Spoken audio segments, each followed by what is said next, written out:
Welcome back to Exquisitely Aligned, where we empower you to be your finest self, living life on your terms.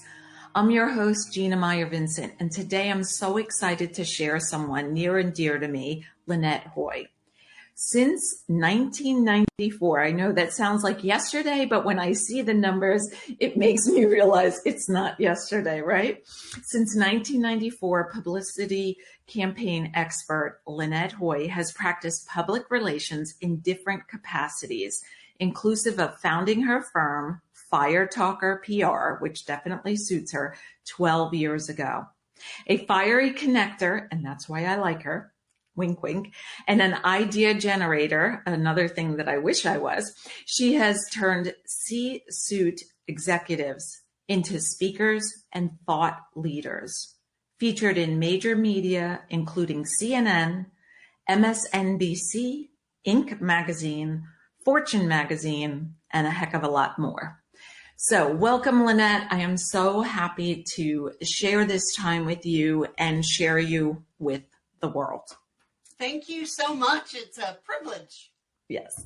So Lynette, one thing that's near and dear to my heart is helping people appear in this magical world, because I believe that when we appear, when we take those veils off, when we find our missing pieces and we speak from our truth about our desires and we use our gifts and talents, that we really help the world become a better place, because we shine from the inside, and kind of like a sunshine, we light the way for others. And I know that's exactly near and dear to your heart. I know you help people appear. I know you've helped me appear in a bigger way, and we're still working on that, right? It's a work in progress. But I want to ask you, because so often I find that the things that we end up doing in our career are often because we had some kind of experience with it ourselves. And I know I like having a microphone next to me or in my hand because I feel like that's one of the things I was born for, to be seen and heard. And knowing you and knowing the name of your business, Firetalker, right? that immediately says she's seen and heard, right? So I want to ask you, was there ever a time, and this is a very personal question, so share with us as much or as little as you feel comfortable, but was there ever a time in your life that maybe you didn't feel seen in the right way, or at all, or didn't feel heard or understood, or not heard at all, or both?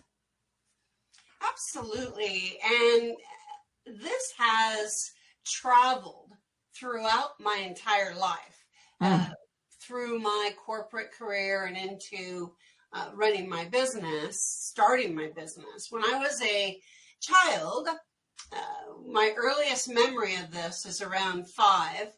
Wow. And I was a very vivacious, very tenacious, very mile a minute, never stop talking child, which is also a little reminiscent of how I am today. And my father had a firm belief that children were to be seen and not heard. And because I was a talker, because I missed my dad so much, he worked weekends, he was gone quite a bit. And when he would come home, we would have, about 30 seconds of bandwidth, and then I would be sent to my room to go play. Oh. I could be in mid-sentence or whatever it was, and he would put up his hands and he'd say, okay, Lynette, you need to go to your room. And and my mother would cart me off. She would tell me to stay in my room until she came and got me, and it was okay to come out. And that really sent a message through my whole being. Yeah. That, not only was I not good enough to be heard or listened to but seen as well. And Right. Right. another, Physically removed, right? You were not asked to just sit and be quiet and put your hands in your lap, right, right?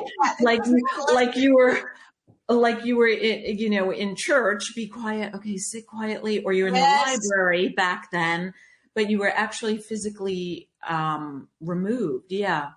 yeah, my mother, the other piece that really hit me hard that I recall is my mother would tell me, as I'm talking away as a little one, even older actually, up through middle school, Yeah. and she would be cleaning or whatever, Yeah. even vacuuming. And, Okay. and she would say, why don't you just come with me and you can talk while I work? And, and later on in life, she said, Lynette, if I didn't do that, I would never get anything done ever. Yeah. I would Yeah. just sit in. But it sent a message, and I'm sure she didn't mean it, but it Right. truly sent a message that, yes, I was not worth, Yeah. being seen, being, having someone sit down and look at me, Right. truly experiencing me, feeling who I was, and listen to me. Yeah. And following my mom around, talking when she's not even looking at me and she's busy doing something else. I Right. mean, that was really painful. That grew into other things later on. Yeah. Yeah. And so many thoughts have come up. I mean, being a mom of two while my husband was, falling apart, I want to say deathly ill. He's alive and well now, thanks to organ donation. But I know there were times where I was like, okay, kind of like the same thing. I need to fold laundry, keep talking about preschool or whatever, Yeah, exactly. whatever it was, because you're trying to multitask. But then I also, early on, I want to say, listen, I'm not the best mom. I'm not perfect. I've made mistakes and I'm willing to confess to them and own up to them. But I remember what really taught me what you're speaking to. And thank you for giving a voice to that, because that is quite personal. But I know that it's happened and somebody is listening right now and going, oh gosh, that happened to me. I know several people who have told me in person that was, the way, like, you're seen and not heard, seen and not heard. Sometimes it was just because they were a woman, even older, like, as an adult, a woman should be seen and not heard, older than you and I, somebody older than you and I. But, what I learned with teaching yoga was more that exactly what you're speaking to. Like, it's a blessing when somebody is willing to speak from their heart. Mm-hmm. And so to stop what you're doing, or the other thing I've learned to do is say, I can't discuss this right now, or I need, like, they'll come to my office and my daughter will be like, and you're like, I'm typing, like, I need to finish this email. Then we'll, especially when she was younger, like, give me 3 minutes to finish what I'm doing to close out this, because I need to finish my thought, and I think it's hard for people who work at home, right? Our spouse walks in and they're like, hey, and you're like, okay, that's nice. You left your office upstairs. But what, you're walking into Lynette and I are on a podcast right now. I'm Right. filming, and you're like doing the wave, please don't come in now. But to be able to speak our truth and say, hey, husband, hey, child, hey, friend, I need 15 minutes, or I don't feel well. I'm struggling with a horrible headache. Come back in 30, or, I need to, whatever you're doing, so that you can then connect. And right, I read in your bio a fiery connector, which I love, because, I'm the same. And that's why we hit it off first time we spoke. But the other thing I was thinking of, like, for somebody who's listening who may have done what Lynette's, and we love her dad and her mom, right? Things were different then. Life was different then. Kids were expected to be different then.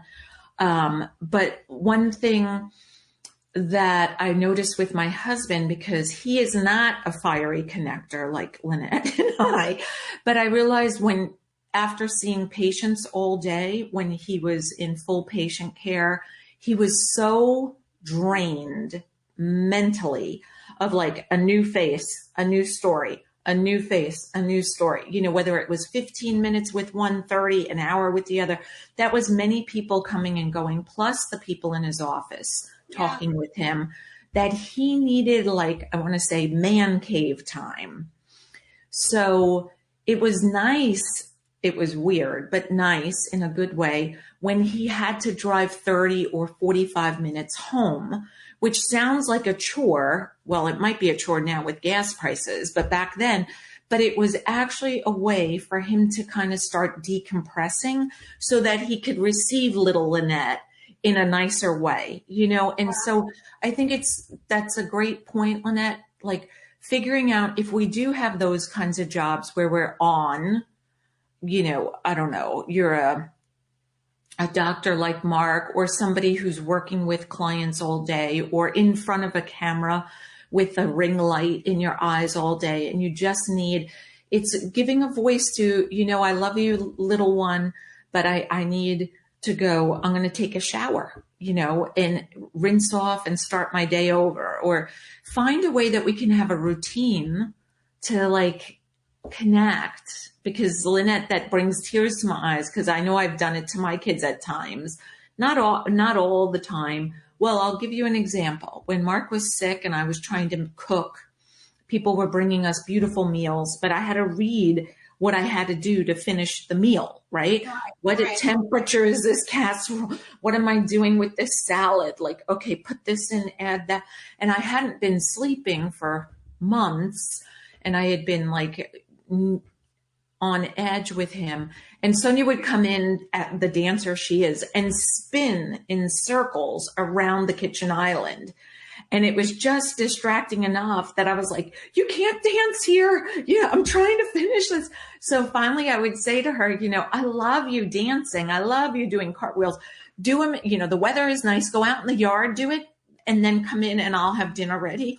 Or do it in the dining room. You're close enough that I can get a glimmer of how beautiful you're spinning. But it was actually making me dizzy. I'm like getting dizzy, and I'm trying to read somebody's handwriting that I don't know very well. And then trying to work the oven. I was so frazzled, but we can get so busy. So Lynette, you were young, right? So I feel like at that age, we don't really have all of our coping skills yet. But like, how did you feel? And then how did you, react, or how did you cope? What? My whole thing was, first of all, both of my parents were narcissists, which makes it very difficult, because what I just talked about and being a small child is really on steroids in a way. And most children that are raised by narcissists, my father was one end of the spectrum, more of the when you're talking and he wants silence, he'd slam his hand on the table and scurried it up, and very sort of militant in style. And cared about himself. Very could not pass a mirror without stopping to look. Wow. And we had mirrors and really fancy, and the entryway of our home. And I'm thinking, so, and there are other places as well. And it was something that I remembered, but I also remembered. He was very, very strict and a little overbearing. And my mother, on the other hand, played the goody two shoes and was extremely manipulative. And these things really didn't come out for me until much later. But children raised by people like that, and my younger sister turned out to be a very strong manipulator. And I could never keep up with that. And it also, it made me, my self-esteem between my parents and my sibling really dropped. And, and I also, so she was the extreme of one, being raised by a narcissist. I was the extreme on the other side, being the people pleaser, wanting to be seen and heard, and trying to do everything in the world to do that. And it, through my life, it has generally manifested in that, lack of self-worth that can flow into overwhelm, and getting stuck in my head. I mean, that's one of the devils that has also come from that. And it's you work as a transformation expert, and I know you've heard these types of stories and in working with you, and it's a very difficult thing for people to go through transformation that pulls them away from that. And it's really, sometimes there's no words for how badly it makes you feel about yourself. Yes. It breaks my heart, right, when I hear that, because my experience was different, but I see it often. And you are right. There are no words. It's just, and then I guess for me, it's because I'm empathic. I have empathy in a way that I feel other people. And intuitively I feel them. And so it's okay sometimes, I want to say it's okay there are no words, because I think you've given everybody a sense of how that feels just with the few words that you have given us. But like I like to say, and my husband was raised by a narcissist, and I met my father-in-law while he was alive, while we were dating, and then engaged, and then married, and then me as a mom. And it was just like, something is, wait, I love this man, but something is weird. Something is off. Something is, and my husband was like, what are you talking about? Because when you were growing up in a house like that, you don't know any different. He didn't know any different. Yeah. His mother didn't say, Daddy is got some tendencies that are really not very loving and really not always healthy towards our relationships with him. It was. I had to almost beg for his attention. I mean, it was, and I was a daddy's girl, but it broke my heart a million times. I mean, and you just don't even, and there's different types of narcissists. I mean, it's crazy, the different types. So. Yes. And I wrote myself a note when you were speaking about, looking in the mirror and so forth, and, wanting, being stern with the hand, like I'm speaking, I have the mic, which was no mic, right? But, it's my table. Everybody's going to listen. I like to call that the limelight lover. And it could be a parent. It could be a child in the family, where everybody is doting and shining a light on them. And therefore everybody else is giving up pieces of themselves to, like you were talking about, please this person. And when we do that, I feel like the flame in our heart just diminishes, like as you're speaking, I'm thinking of, it's a little ironic, right? Firetalker PR, because that's who you are, fire. But then, this person or this environment, not person, let me say environment, was like trying to snuff you down, snuff you out, I guess is the right word. So how did you, go ahead. Even in school, I Yeah. was always a mile a minute. I mean, never I could. And back, at that time, they Right. really didn't have, attention deficit disorder or, Hmm. HDHD. They didn't Yeah. have those things in motion. So They also didn't have like desks where you can get up and walk around, that's right. or like, hey, Lynette, you're more comfortable on the floor. Here's a bean bag or whatever they Yes. use nowadays. You know what I mean? They didn't have options. They Yeah, and didn't have. I would finish my work first. I was a real bright kid, uh, almost straight A's type of child, overachiever. And when I finished my work, I would be bouncing around the room, being a little know-it-all, and I'd get sent to the principal's office, and my mom would have to pick me up. And then, Oh gosh. my dad wanted me medicated. He Oh wow. I was just, something was wrong.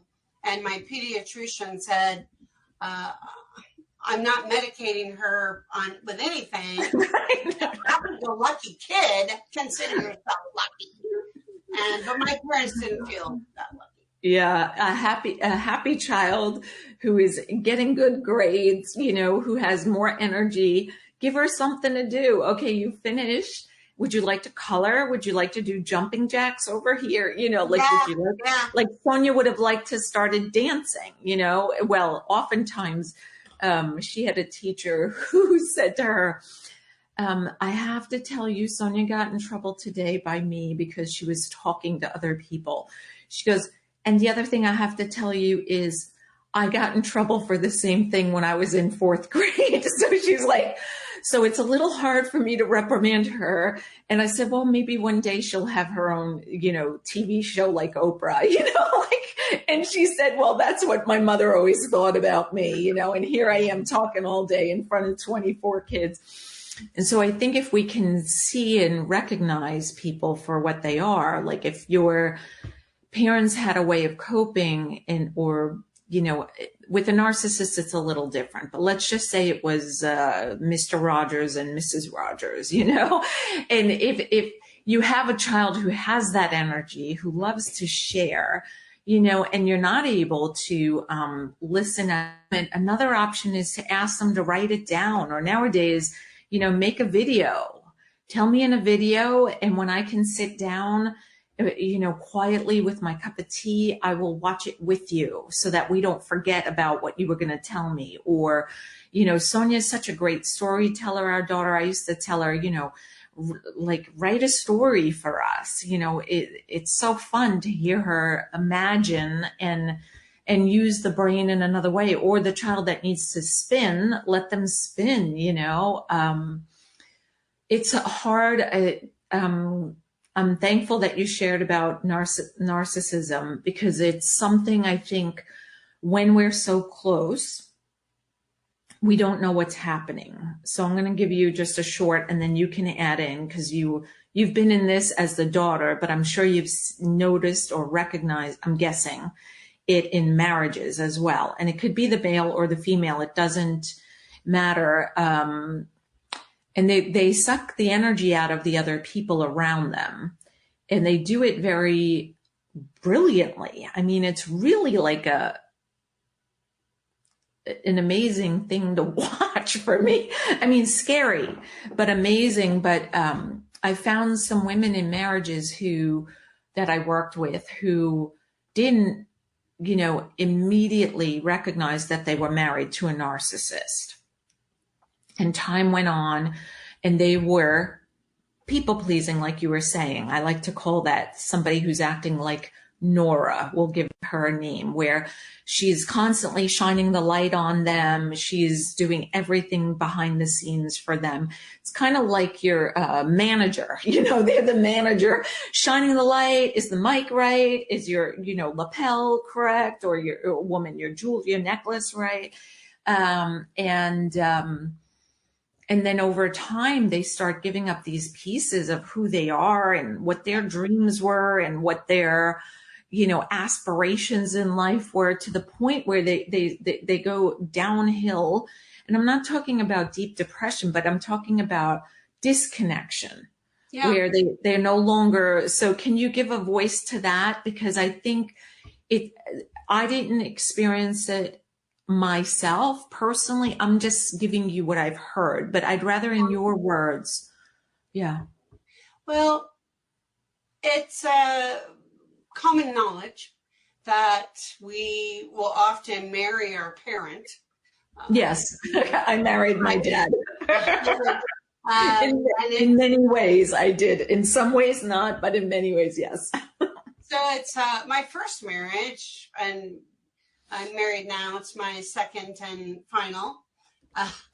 And it was a real interesting journey to be married to someone that was actually a combination of both my parents. Wow. And was also a person that was dishonest. He came from a very wealthy family, and there was always a very serious, you are not, you're a child, you don't matter. Wow. Okay. So I fell right into that. And I actually became not intimidated by my ex-husband, but by his family. I was terribly, and I never felt worthy to be, their son's wife. And they made it very clear, because I didn't go to an Ivy League. Almost all the kids in their family there's 5, went to Stanford in California. And I went to San Francisco State University and got a phenomenal education. Right. But yet that was not considered to be the right caliber. When Frank's father first heard that, he kind of, gave this very physical expression of dismay. So I just feel that not only from the spousal standpoint, but from, their parents. And it's something that never occurred to me until much, much later. And, the emotional abuse really brought out all of those childhood hurts, all that. Yeah. Well, it's like it's like peeling off the bandage and repeating the, skinning your knee, like. Yeah. So, by the time it was all over, I was a complete mess, and to the point where I sought therapy. And, it was very, because I didn't exist anymore. And in therapy, all of this that we're talking about right now surfaced as me feeling that I was unlovable. So, and that's a very, it's like the umbrella of all the other things that flow underneath it. And I think just to stop there for a half a second, I think that what we have to remember is that a lot starts in our childhood, in our younger years. And like you shared, when that message of you're being asked to be quiet after a given point and then physically removed from where you wanted to be as a connector, we're people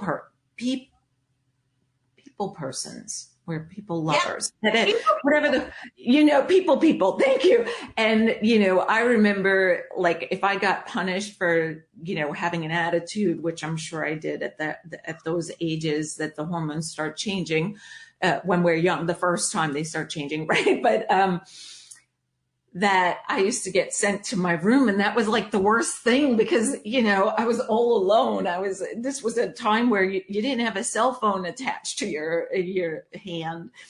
And so it was like, oh my gosh, I'm in the bedroom, where's my cat? Can I find at Yeah, least somebody yeah, to talk with, because I could yeah. talk to the cat. The cat responded, moved the head, uh, snuggled up, So, but I think that what I wanted to point out is that feeling of unworthy or being unloved or we're not perfect or whatever we feel. You fill in the blank today, whatever it may have been that you could recall, is to note that we were seeing it from a 5-year-old's view, Right. not from an adult. We couldn't see, like Sonia couldn't see that I was so exhausted that she wouldn't understand what it was like for me trying to manage a house with a husband who is waiting for organs, living on dialysis, and trying to get food because she was, no, she was 2.5. So like that experience for her of me saying, please go spin in the yard, spin around the dining room table, because she's seeing it from a 2.5 or a 5-year-old or a 7-year-old. So I Yeah. love the fact that you sought therapy, because I just want to say that it's wonderful as adults that we can see these things and then remember not to be down on ourselves or not to put ourselves down for feeling a certain way, whatever you fill in the blank, right? Because it happened and we were seeing everything from a little person's perspective, from someone very young who didn't have coping skills or knowledge or friends or therapists or mentors, whatever, to help counselors, whatever the word is, to help them Yeah. through. So Yeah. I just wanted to point that out because I know being able to give voice to that is brilliant, Lynette. And I appreciate you being so honest and transparent because you're not alone, right? We all have experienced different things, but to be able to see them from adult eyes and then conquer them as an adult. And maybe conquer sounds so harsh, unsexy, unfeminine, but to bring awareness and then to be able to love and find our worthiness, and feeling worthy is a huge topic that goes, I did a bunch of research on it. It's like centuries deep. It's not like from our parents, grandparents, or great Yeah. grand. It's centuries. It is something that goes back so far. But let's talk about business for just a few minutes, about you and your ability to help people being seen and heard. So if you want to just talk about that I'll leave it open-ended, however you want to approach that. Okay. Well, I really love, and this has morphed over time. Mm-hmm. Group um, programs, Mm-hmm. small group programs, where I teach people what they need to do for themselves to become visible. They Mm-hmm. say that 80% of success is showing up. Right? Well, people always associate that with being in person, but that 80% also means online. Mm-hmm. And I teach people, and in the group settings, it almost ends up being similar to a mastermind at the end, Mm-hmm. because bringing together very smart people and helping them to take their businesses to the next level. And then, we begin to discuss as a group what certain people may be having issues with is so energizing for me. Mm-hmm. And giving classes where people have the opportunity to learn how to work with me.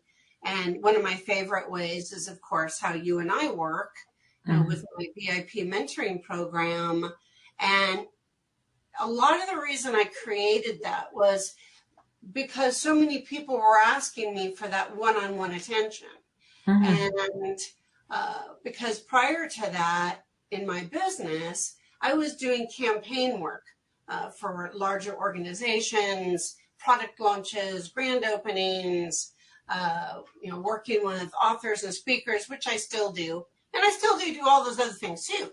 But the one-on-one piece and learning about where someone has come from, where from an executive standpoint, from a personal standpoint, and I help them build what they need so that they can then be visible enough to be interviewed by the media, or, a myriad of things that grow them to be the expert they are. When we put ourselves out there in a light that presents us as someone that is worthy of being that go-to expert, it makes all the difference in how your business has grown over time. So with everything that I've experienced in my life, it gives me a very unique perspective and how I can help. Not to mention, like you and I were saying, we're heartfelt individuals and we over deliver, but it's, and lots of people do what I do, but it's like our fingerprint. Right. No one fingerprint exactly the same in the whole world, which for individuals, which blows my mind. But at the same time, it tells me, there's someone for everyone. And, my heart just sings, as a powerful, loving, committed woman, to be able to lift as I climb. That's a huge thing for me, and helping people just be all that they can be. Awesome. Well, and I think being able to be visible, seen and heard, is, when somebody is a change maker and they're bringing something positive, like you were saying, heartfelt, so forth, out into the world, it's like you want them to be front and center. So the person who's in need of whatever it might be, that book, that podcast, that mentor, that dose of inspiration to make this world a better place, make living life a better place, for us to collect the pieces that we were talking about, for us to be heard. And so with that, I want to bring up the opening to possibilities cards, because as connectors, we know that conversations are so important. And I'll shuffle through my deck. I don't know if your deck is handy, so I'll shuffle through my deck. And then you just tell me when to stop. I didn't get to shuffle them. Usually I shuffle them at least a few times before we start, and I forgot to do that this morning. So let me get them. You can see I'll never have a career in Vegas of shuffling cards. Although nowadays I think it's electronic. So, okay, maybe I can press the button properly. Okay, so Lynette, I'll start now, and then you just tell me when to stop. And stop. Relationships. Okay. So, how ironic. Yes. So here we go. And they're Gerber daisies, which is one of my favorites. So relationships. Relationships bring you great abundance and austerity. And then you have 3 questions. You can choose to answer 1 or all, 2 or 3. Which relationships do you value most and why? That's the second one. What could you give? I can read my own stuff. What could give more joy to them? What could give more joy to those relationships? So which relations do you value most? Why? And what could give more joy to them? It's ironic. It's not ironic. There are no accidents. There just aren't. I don't really believe in coincidence either. But relationships are so much of what makes me who I am and what I do.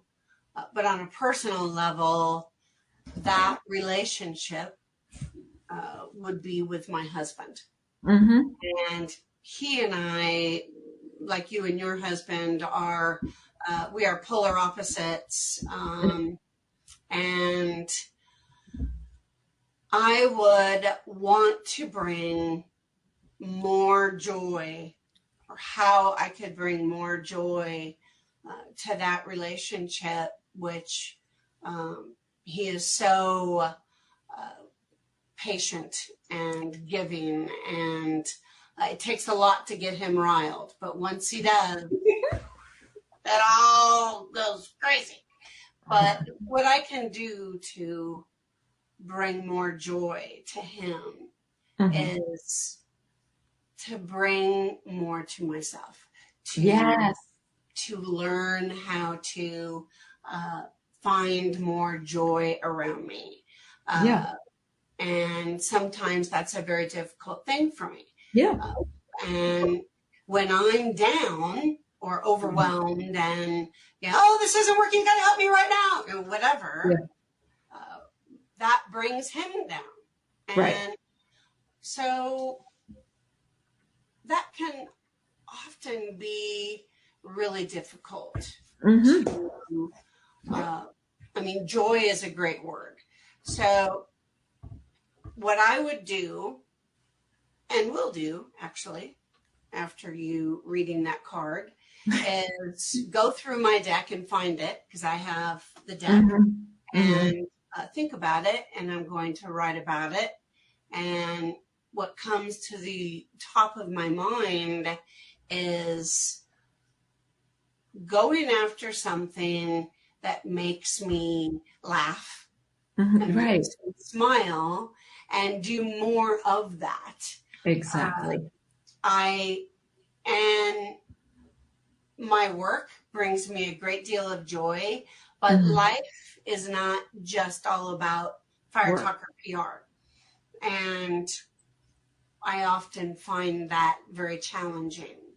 So finding the time, making the time, scheduling the time to focus on me, to and you have meditations on your site, which are very powerful, and learning to, and this is really being extremely vulnerable here, but learning to love myself more, especially because that's not only a part of that, contract for myself that I mentioned earlier, but living a longer, healthier life. When negativity reaches inside of me, when I'm intimidated by someone, when a relationship with a client goes awry, or my husband and we become roommates for a while, these things really are heavy triggers. And suddenly I can't find joy or happiness really to save myself. So that is what I would do, is really dig deep and write it down. And when you're in that stuck moment, it really, what brings me joy? And when you have to think about what brings me joy, how bad is that, right? So that is something that, given what you just read, I'm going to spend more time on. And I think it will bring more creativity into not only my business, but all my relationships. And so that I'm not doubting, like when you hang out with someone that is supposed to be your friend and they never respond, right? Weeks and weeks on end. And then being with them, remembering that essence of joy it brings me. What does that feel like? What does that mean for me?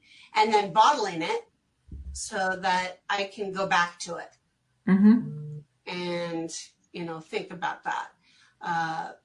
And I think your meditations are a very wonderful way to,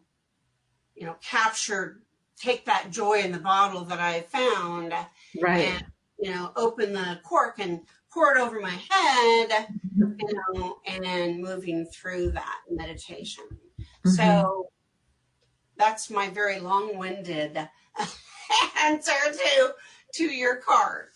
Yes. So, and I think it made me laugh inside because I was thinking of somebody recently who I did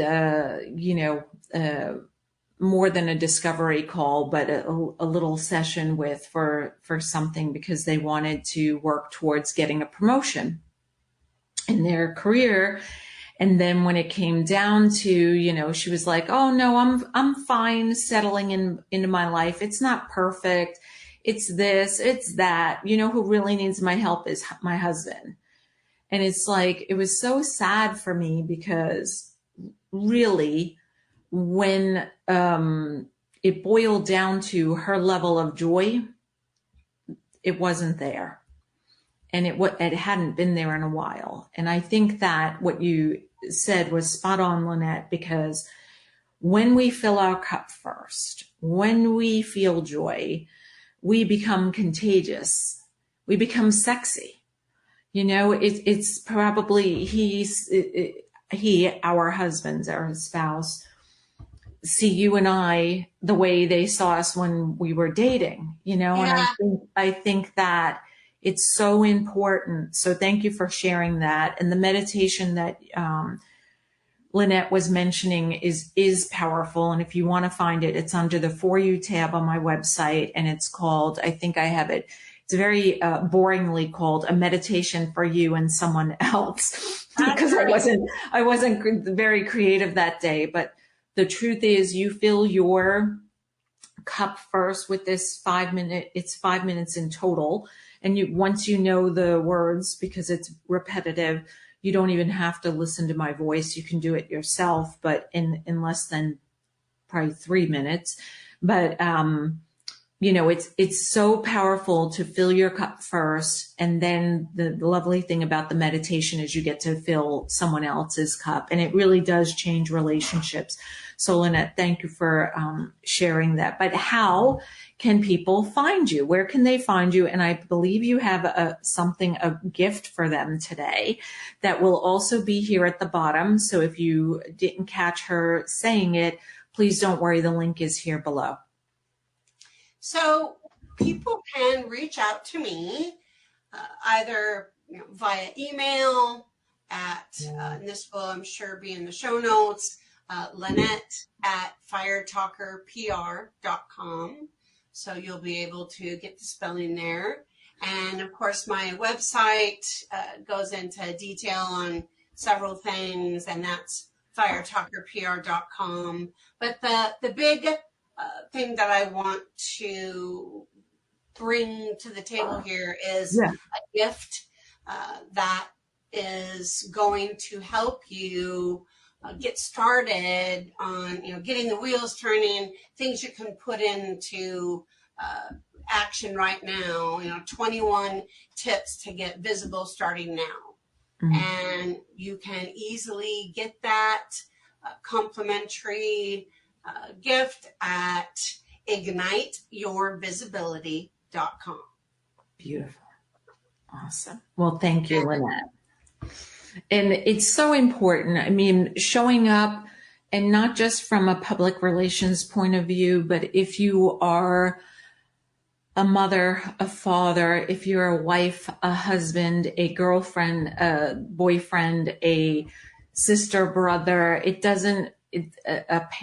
we said parent, but like a grandparent, a neighbor, just the more we show up in our truth and in what I like to say, exquisitely aligned, the better the world is. And so, Lynette, thank you for doing what you do, helping bring people the visibility that you bring, the visibility you've brought me, and so forth. And having been through the life experiences that were not so easy, but that you have taken to allow you to kind of like a diamond, right? The pressure of the earth on the coal, allowing you to sparkle and shine from years of what I would say was maybe uncomfortable pressures from outside sources that were not so comfortable, and you took them and stepped into that invitation to make something amazing out of it. So thank you for that. And then just quickly, I want to say you're invited to Purpose, Possibilities, and Prosecco. It is as fun as it sounds. It is live or remote, and it is solely for you. You will be sitting with myself as your mentor and Sabine as your face reader. It's a very fast moving, life-changing experience. It's 2 hours of transformation like no other. Again, it's Purpose, Possibilities, and Prosecco. You can email me at gina@exquisitelyaligned.com or just simply click below. And in the regarding, you can put 3 P's or Purpose, Possibilities, and Prosecco, or just Prosecco. Wink, wink. So Lynette, thank you for sharing so transparently, so candidly, things that were not the easiest to go through, and giving them a voice, because there are so many others in those experiences right now. And thank you for the work that you do, allowing us to shine brilliantly, to be seen, and to change the world in the way that we're here to do, living our legacy, and you doing yours. Thank you, Lynette. My pleasure. And it's been wonderful spending time with you today. Like always, it's always a joy. Too bad you're not around the corner. although we may not have gotten any work done if we were around the corner from each other. So thank you.